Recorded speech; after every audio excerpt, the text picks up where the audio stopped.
Pati, yeah. Ay, napapagapat. Bibing! Pati! Hello guys, Assalamualaikum. For today's video ay magluluto tayo ng tilapia.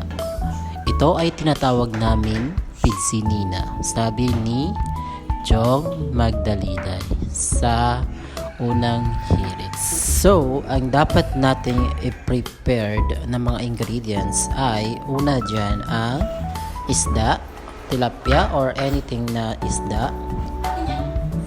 Pangalawa is sibuyas, luya, kamatis, pampalasa, asin, and of course, ang ating oil. Bago ang lahat, ginayat-gayat ko muna ang ating mga kakailanganin. So, una dyan ang ginayat ko ay mustasa. At sinunod ko naman gayatin ang ating pechay. Maglalagay rin ako ng pechay para additional na may gulay ang ating lulutuin. Dahil marami kami sa bahay at kaunti lang yung nakuha kong isda sa market, so nag-focus ako or nagdagdag ako ng gulay para maraming tignan yung serving na ibibigay ko sa kanila.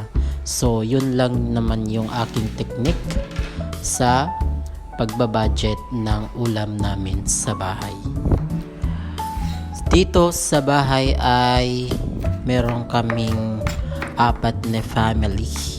Kasama dyan ang ating mga construction workers. So ang 500 na budget namin ay pang ulam lamang. Wala pa doon ang gulay at saka mga ingredients. So bilang sanay na ako sa pamamalengke, alam ko na kung paano i-budget ang lahat. So pag may budget ako ng 500, ang gagastusin ko sa ulam is 400. So titignan ko kung magkakasya na sa amin yung isda na mapipili ko. Tapos yung 100 ay ipamimili ko ng mga ating mga ingredients. Sinunod ko naman hiwain at gayat-gayatin ang ating luya. Yes po, marami po talaga akong maglalagay ng luya para tanggal po ang lansa ng ating lulutuin. Sunod ko naman ang ating sibuyas, 1 piraso lamang kasi malaki po yung sibuyas na ating napili for today. And after natin magayat ang mga ingredients natin ay i-prepare na natin ang ating kawali. Tinawag ko pala dyan ang aking mother para kunin ang lighter kasi ang aming gas ay hindi na siya pagkalaga o pansila. So kailangan natin siyang lagyan ng lighter. Tignan nyo naman ang aming kalan. Wala pong hawakan yung open and close niya. So mano-mano po, dinalagyan ko siya ng tinidor para ma-open. So ito na yung ating mga ingredients. So pinapainit ko na yung kawali. So habang pinapainit ay i-prepare ko naman ang ating coconut oil. So nilagay ko na dyan ang oil galing sa cooking oil Archie, galing kay Archie na cooking oil. Sinunod ko naman ilagay na ang ating mga sibuyas kasi feeling ko mainit na yung kawali. Nilagay ko na muna ang sibuyas at nimekos-mekos ko muna. Sa tingin ko ay brown na yung sibuyas ay nilagay ko na lahat. Luya, kamatis at ang sili. Mas prepared ko na igisa yung sili. Din yung kanyang anghang. Ang sili po ay aking kinakain kaya nilalagay ko talaga sa paggisa. Isa disturbing. Tinawag na kasi ako nung aming construction worker at tinatanong kung andito ba iyon ulam at saka kanin. Ang sabi ko, oo, nandito. Lagay ko na pala dyan ang ating main ingredients, ang tilapia. Mekos-mekos ko lang para mag-combine yung mga ingredients na ginisa natin. At sinunod ko naman dyan ang ating water na wasa, isang pitchen na maliit. Ating isang construction o pinaka-foreman ng ating manggagawa ay mas gustuhin niya na may sabaw ang kanyang ulam. So after that ay mainit na at kumukulo na ang ating niluluto.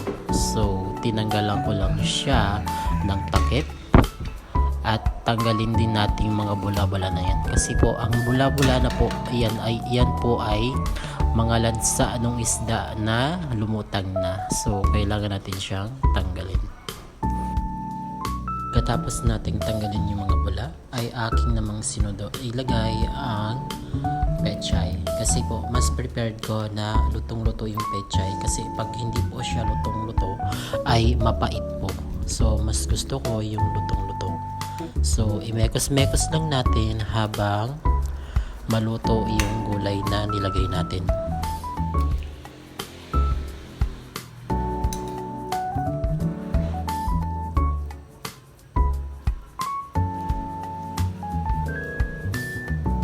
After that ay ilagay naman natin na ang pampalasa, asin at namnam. So ilag natin para kumapit yung lasa na nilagay natin kanina. At ito naman ang ating abangers. So normal na po yan. Kapag ako ay nagluto ay lahat po sila ay lumalapit sa akin. Pakuluan lang natin ng sandali para kumapit lahat ng mga lasa. At ang panghuli na nilagay ko ay ang mustasa. Mas gusto ko kasi na huli siya para hindi half cook lang, para crunchy siyang kainin.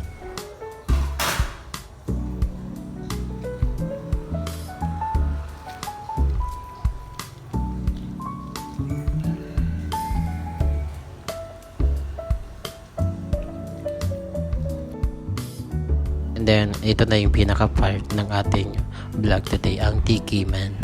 At ito na po, ang sarap, panalo. So, dito lang nagtatapos ang ating mini vlogs.